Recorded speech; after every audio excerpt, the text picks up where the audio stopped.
mengagetkan dunia kedokteran di Timur Tengah. Seorang pengusaha, Masya Allah, punya keluarga yang sangat besar. Dia berpoligami, punya istri yang 4, kemudian anaknya banyak, harta kerbanya banyak.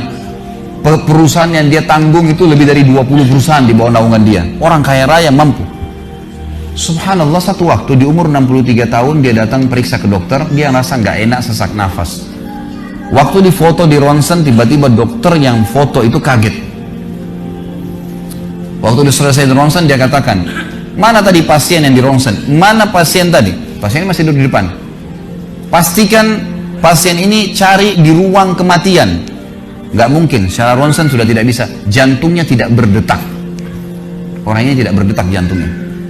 Subhanallah, pada saat dicek ternyata tidak berdetak betul.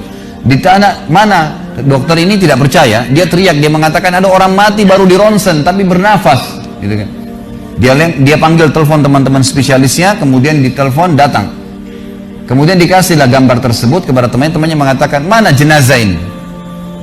Kata temannya, dokter yang foto pertama, ini bukan jenazah, ini orang yang lagi duduk. Kaget dokter yang kedua. Jantungnya tidak berdetak secara medis, nggak mungkin bisa hidup. Bagaimana ceritanya nih? Dipanggil, apakah ini punya Anda? Dia bilang, iya ini punya saya. Dicek lagi kedua kali, benar. Dua-dua dokter ini tahu secara teoritis, shock. Ini nggak mungkin orang mati nih. Nggak ada ceritanya nih. Dipakai alat USG pun jantungnya tidak berdetak. Kok bisa hidup nih? Bisa ngobrol. Telepon teman-temannya. Sampai dokter-dokter yang asli dari Jazirah Arab pun yang ada di Eropa, dokter spesialis pada datang keesokan harinya, cek, nggak percaya kejadian ini. Dicek ternyata benar. Kemudian ditelusurin lah, kira-kira bagaimana bisa orang ini masih bernafas, masih ngomong.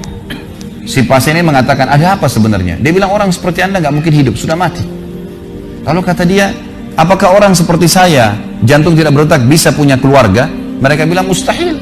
Dia bilang, saya punya istri dan saya melayani mereka. Apakah orang seperti saya bisa bekerja? Dia bilang, mustahil. Saya menaungi 20 perusahaan saya. Semuanya bisa berjalan. Mereka nggak percaya.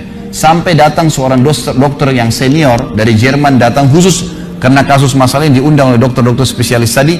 Dicek, ditemukan ternyata teman-teman sekalian, di bagian bawah jantungnya ada urat-urat saraf seperti terbuat, ya, seperti dibuat secara alami yang mengalirkan darah-darah tertentu sehingga ada pompa nafas di situ. Tidak ada di manusia lain, cuma di orang ini saja. Semua dokter mengatakan ini nggak masuk di akal, nggak ada manusia seperti ini di dunia. Jantungnya sudah tidak bergerak, tapi masih bisa hidup karena dari rongga-rongga urat saraf yang keluar itu bisa masuk udara, oksigen dan terpompa, akhirnya hidup dan hidupnya normal. Gitu kan? Subhanallah, ini sesuatu keajaiban. Lalu kemudian ditanggapi oleh seorang syekh yang memang teman dekatnya orang ini, mengatakan, yang saya tahu, ini sebenarnya disampaikan dalam khutbah Jumat.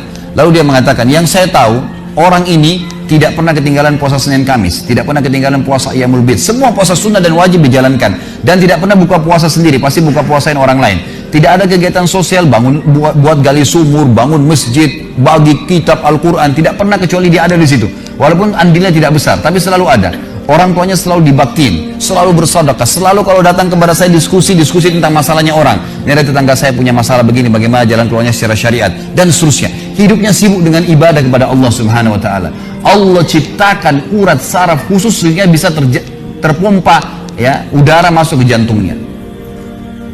Tidak ada operasi. Ini yang dikatakan yaj'al min amri yusra, mudah, aneh, dokter nggak masuk di akalnya. Dan ini banyak orang, subhanallah, lupa dengan Allah Azza wa Jalla. Subuh besok insya Allah kita akan bahas lebih jauh masalah itu. Mereka tidak tahu kalau kekuatan Allah SWT. Sakit, dokter, dok, bagaimana saya bisa sembuh? Subhanallah. Sebelum pergi, akhi, ukhti, bilang, ya Allah, jadikan dokter ini penyebab saya sembuh. Sembuh insya Allah. Tapi kita tidak bergantung pada manusia. Kata Nabi SAW dalam hadis qudsi riwayat Bukhari, kata Allah Azza wa Jalla, hai anak Adam, kalau kau menggantungkan nasibmu pada aku akan memenuhi semua kebutuhanmu. Tapi kalau kau menggantungkan nasibmu pada selain aku, maka aku akan biarkan kau dengan ketergantunganmu. Ya udah, terserah kamu, tidak akan bisa ditolong, gitu kan? Tapi kalau Allah Azza wa Jalla turun tangan, sudah berbeda ceritanya, teman-teman sekalian. أمي كم أهواها أشتاق لمرآها وأحن لألقاها وأقبل يمناها.